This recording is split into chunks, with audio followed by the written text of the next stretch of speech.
The symptoms of our psycho-spiritual illness are the wars, terrorist attacks, artificial or man-made disasters, and leader figures. As long as the people remain oblivious to their inner drives and inner nature, they will always fail to recognize why these events take place and why these figures rise to such powerful positions. The reason why we have failed for thousands of years to conquer these archetypal rulers permanently is because for thousands of years we have been fighting the symptoms of an illness and not the root cause. For every corrupt government that falls at the hands of a revolutionary, oppressed people, 2 more will rise in its place every time, because the root cause of a corrupt government does not exist in the individual leading that government. It exists within the psyche of every individual, because an unaware host to a deadly parasite will do anything to avoid accepting his own incapacity for freedom.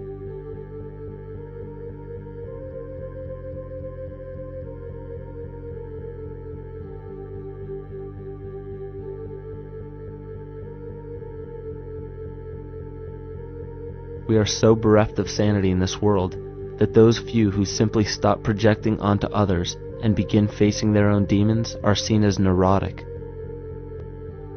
An article written in the 1950s states that studies showed that individuals who had been isolated from their familiar social and cultural environment became neurotic. This shows that when those individuals had no object to identify their darker emotions with, they began to see these things in themselves, that which they refused to recognize before, and were unaware of why they appeared and how to cope. Facing our true inner self is virtually unknown in our world today. This is why no matter how many civilizations rise and fall, it is our collective consciousness that creates our governing apparatus, not individual people.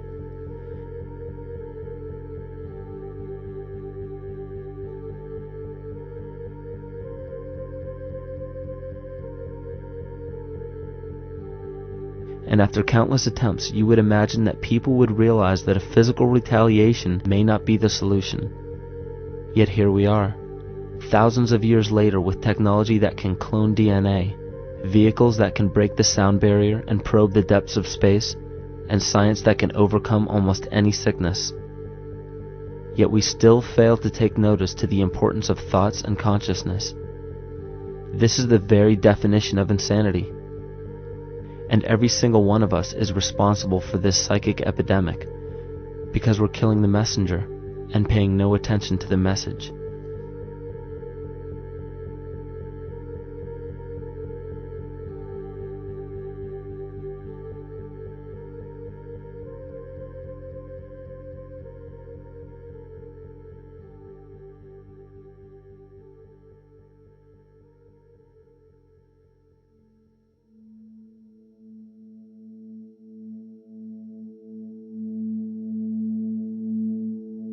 During the 1990s, 3 Nobel laureates in medicine advanced research that revealed the primary function of DNA lies not in protein synthesis as widely believed for the past century, but in electromagnetic energy reception and transmission. Less than 3% of DNA's function involves protein manufacture. More than 90% functions in the realm of bioacoustic and bioelectric signaling. So why is it important to know that DNA functions in bioelectric signaling? HeartMath Institute has discovered the heart and brain maintain a continuous 2-way dialogue, each influencing the other's functioning. Although it is not well known, the heart sends far more information to the brain than the brain sends to the heart, and the signals the heart sends to the brain can influence perception, emotional processing, and higher cognitive functions. The heart also generates the strongest rhythmic electromagnetic field in the body, and this actually can be measured in the brainwaves of people around us. We are quite literally an electromagnetic expression of our highest cognitive function. The behavior of electromagnetism is evident throughout the world as dualism.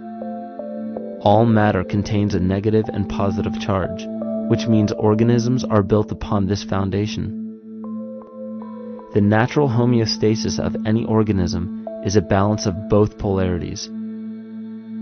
Furthermore, research on emotional energetics shows that the heart's field is a carrier of emotional information and a mediator of bioelectromagnetic communication within and outside the body. Research shows our heart's field changes distinctly as we experience different emotions. It is registered in people's brains around us and apparently is capable of affecting cells, water, and DNA studied in vitro.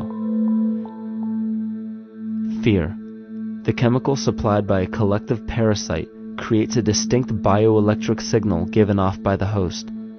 This signal is disseminated to the organisms within our community and will grow outward through the entire organism unless it is counterbalanced by an opposing force. Dr. Fritz Alan Popp discovered that the cells in our body communicate through biophotons, which are tiny particles of light that are single units of an electromagnetic field. This communication system within our body also exists between people in what's known as morphic resonance.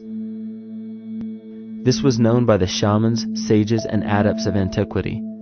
These teachings were commonplace in prehistoric cultures. It wasn't by sheer chance that artistic expression and rituals were the cornerstone of every ancient civilization.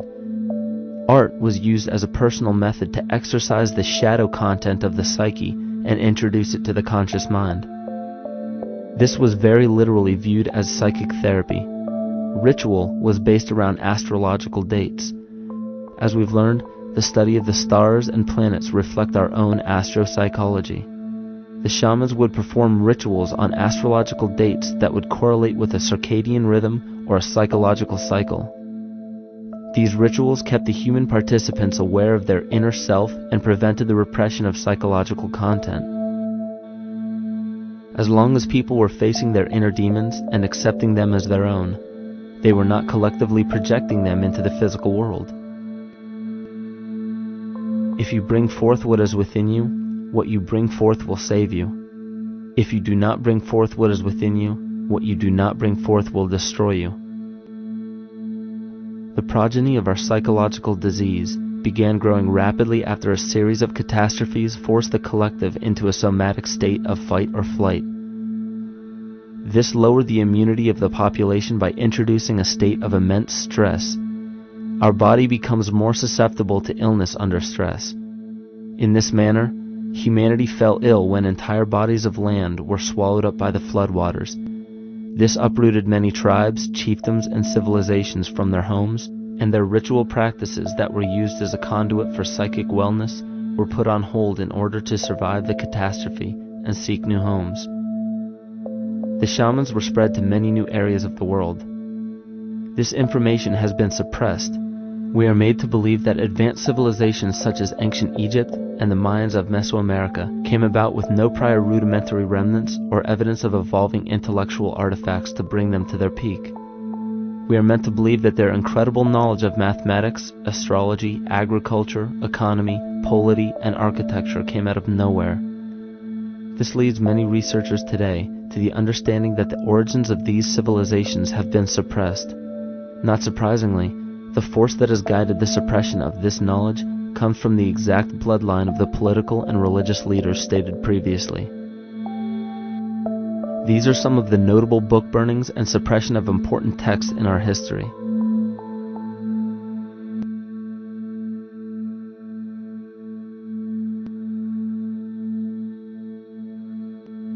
Yet after all of this suppression, there are still remnants of the dispersion of elder civilizations in nearly every country. There is tremendous evidence of ancient cultures visiting North America long before the conventional belief of European colonization. Barry Fell states in his book America BC, there are ancient inscriptions now being reported from nearly all parts of the United States, Canada, and Latin America, written in various European and Mediterranean languages in alphabets that date from 2,500 years ago. William Commodus Beaumont wrote, "The Toltec and Maya civilizations never originated on American soil, but appeared there full-blown, with a well-defined art and system of hieroglyphic writing which possesses affinities with Egyptian." It is found that there are thousands of prehistoric sites across New England and several other northern states showing inscriptions, carvings, and mounds created by Druidic mariners as far back as 800 BC. To suppress